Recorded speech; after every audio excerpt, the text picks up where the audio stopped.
Peter loved building castles, racing toy cars, and hearing stories about Jesus. But there was one thing Peter struggled with a lot. He didn't like to wait. Whether it was waiting in line or waiting for someone to finish getting ready, Peter's patience was tested almost every day. One sunny morning, Peter stood by the door. "Ugh, why does Grandma take so long to get ready?" he groaned. He was eager to get to the park. His mom looked at him gently.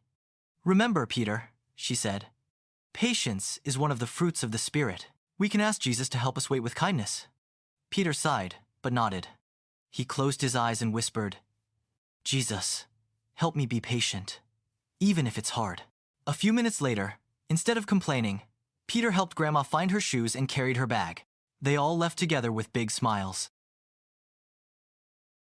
Later that week, Peter heard the jingle of the ice cream truck.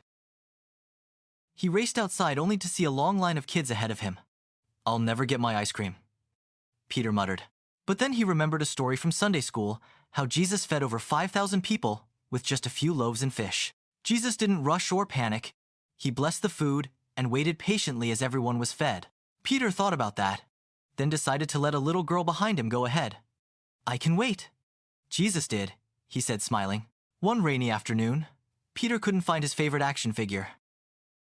He looked under the bed, behind the couch, and even in the fridge, just in case, but it was nowhere to be found.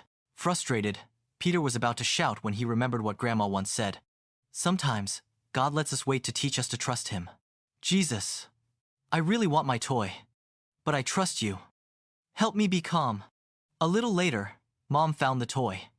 Peter was so happy but even more proud that he didn't lose his temper. That weekend, Peter and Grandma were out in the garden, watering the plants. Peter frowned at the little green tomatoes on the vine. "Why does it take so long for them to turn red?" he asked. Grandma smiled. "Good things take time to grow," she said. "Even the fruit of the Spirit, like patience, takes time.